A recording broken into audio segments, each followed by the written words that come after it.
The Lord of the Rings The Two Towers Extended Edition. So last night the wife and I put this movie on. It was my turn for movie night. I chose this as we watched Fellowship of the Ring, the Extended Edition, a couple weeks ago. And this is my favorite movie of the trilogy. For me personally, I absolutely freaking adore this movie. So the basic plot points of this movie, you've got basically three sets of people that we're following. The first set is Frodo and Sam. They've split off from the main group, they've crossed the river, and they are going on their own into Mordor, and they meet up with Smeagol or Gollum, however you want to say it. And they are trying to make their way through into Mordor to destroy the ring.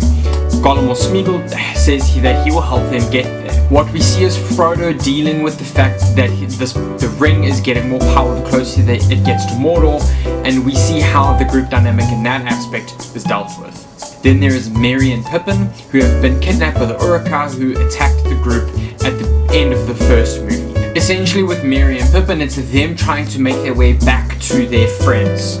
Last but definitely not least is the group of Aragorn, Legolas and Gimli, who are tracking Merry and Pippin, who have been kidnapped by the Uruk-hai. After that, they get wind that there is a war brewing up in Rohan, and they decide that they need to go to Rohan and to try and make sure that this war is won by men over the Uruk-hai. I absolutely love this movie. From my perspective, this is where the extended edition is truly at its best. So for me, story perspective, 10 out of 10, perfect. So usually I find scripts for long movies are filled with drips and drabs that are not necessary. There's usually a lot of useless dialogue and useless exposition. For some reason, for this movie, it clocks in at 3.5 hour long, and I don't feel that. For some reason, I feel everything in this movie, all the dialogue and all the exposition is so vital and so necessary that it doesn't seem wasted. For me, I love a script where there is lots of quotable lines, and I found that when I was rewatching, I knew certain lines would come up and I would be able to quote them. I love that. So for me, with my bias for this movie, it's a 5 out of 5 for the script. As you know, this trilogy was shot in New Zealand, and the landscape in this movie is amazing. The cinematography in this is so good. My wife watching it just said, I know it's shot in New Zealand, this is the reason I want to go to New Zealand, it is beautiful. Special shout out, and it won't be the last time, to the Battle of Helm's Deep. The way the camera pans down through the Uruk-hai and up the wall is really, really good camera work. All the actors, again, like the first one, give stellar performances, and again, direction is great. You can't talk about presentation without music and score, and as always, The Lord of the Rings, great score. You can hear it and I get chills whenever I do. Going back to the Battle of Helm's Deep, for me it is my favorite battle out of all of the whole trilogy. I truly, truly love that battle. If you haven't seen how they made that battle, it is something that you should go and see because it is really, really good. The last thing I want to mention is the special effects. As with the rest of the trilogy, there are a lot of practical effects used with CGI put in here and there to touch it up and make it more realistic. You can tell there is one spot, or more specifically one character, where they used animatronics and CGI to make it come to life. They did really well with the animatronics and with the CGI individually, but when they had to work together, I felt there was a bit of a disconnect there. The character I'm referring to is Treebeard. Treebeard is one of the Ents that we meet along the way. And I specifically point out Treebeard when there are other Ents because we have a lot of time up close with Treebeard and his face. I'm not saying that the effects are bad, I am saying, however, that I noticed them. With nearly everything else, I very nearly didn't notice anything but for Treebeard. Treebeard, it stuck out. Unfortunately, I've got to break the hot streak. Because of the Treebeard thing, it's got to be 4 out of 5. I want to give it 5 out of 5 or 4.9 out of 5, but I can't. It loses, it's not perfect, it's 4 out of 5. So as for my enjoyment of this movie, I don't know where to begin. As you can maybe tell, I love this movie to bits. I'm going to try to keep it as condensed as I possibly can because I can rant and rave on for quite a while. So I'm going to try to keep it down to just a few points. Probably the ones that just stand out for me. I think the first really major awesome bit for me is actually something more subtle, which is the relationship between Frodo and Gollum. I really like how they kind of show Gollum's need to try and get the ring. He's fighting himself, he's fighting his good self and his bad self. And you can tell that Frodo is looking at him with quite a lot of pity because he gets it. You can tell that Sam doesn't quite understand, but Frodo does. And Sam gets frustrated because he doesn't understand. And Frodo gets frustrated because Sam doesn't understand. But it is very interesting to see Frodo having this relationship, this inside relationship with Gollum because of the ring. Even though the ring is evil, it has brought them a little bit closer together because there is that similarity, that bond there. I would say this is the first time you truly see the trio of Gimli, Legolas and Aragorn together properly as a trio. For me personally, they're my favorite movie trio.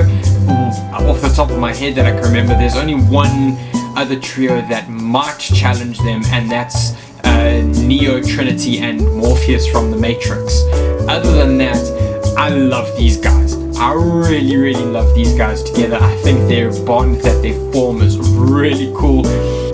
Talk about quotable lines. One of my favorite parts, which kind of shows their bond, is when Aragorn arrives at Helm's Deep after Gimli and Legolas and all of them think that Aragorn didn't make it. Gimli is in the middle of the crowd and he goes, I'm gonna kill him, I'm gonna kill him. Aragorn, I love you. I'm so glad you're back. Like, it is, for me, I resonate with that because I sometimes feel like that with my friends, where it's like they do something and I just want to kill them, but when I'm actually there, I just want to give them a big hug. I love it.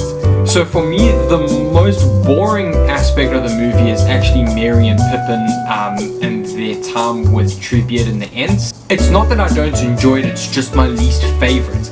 However, for me, what I noticed in this watch, I really liked how they portray Merry's growth. Merry and Pippin, as you guys know, are hobbits, and so they're always seen as small. Out of everyone, they are tiny. And for them, it's quite obvious that they are tiny when they are around these people. But they do a really good job showing Merry's basically progress within his mentality, being able to stand up despite his size and despite the Ent size. He screams and shouts at them and says, there's a war going on, you need to do something. The idea someone so small can stand up to someone with so much power and is so much bigger than them, but still feel confidence in what they're saying is truly really great to see. And then probably one moment or part that I absolutely adore, it's probably my favorite part of the whole trilogy, is the Battle of Helm's Deep. I think this is the best part of all three movies, and quite honestly, I think it's up there as one of the best battle scenes that we will ever see in a movie. In my opinion, it is a true mark of movie genius the way they've done that. Honestly, I think that is an amazing sequence. When rating this movie, I do have to be very aware that it is very difficult to get a 30 out of 30 rating for my enjoyment. And because of that, there is actually one aspect of this movie, after thinking about it, that I'm not 100% on board with. The part I'm talking about, or the aspect I'm talking about, is actually the kind of relationship that is built between Aragorn and Eowyn. It is not my favorite. I see with the extended editions that it is at least a lot more built up and everything like that, but it still feels a little bit weird to me. It's not my favorite, and it does bring the score down from a perfect 30. However, that score is still 29 out of 30. That leaves us with a final score of a whopping 48 out of 50, 96%. As I said, I absolutely adore this movie. It is a near perfect movie in my opinion. Absolutely love it. Extended edition all the way. Don't worry about the original. That's already nearly 3 hours long. I think it's just under 3 hours. Promise you the extra 40 minutes is really where this movie shines. I also think that a part of the reason The Return of the King got as many Oscar nominations and wins as it did is because I feel this movie was robbed, and I don't think I'm alone. However, I haven't seen Return of the King Extended Edition in quite a while, so my mind might change, but I think that this is, for me, the best of the trilogy.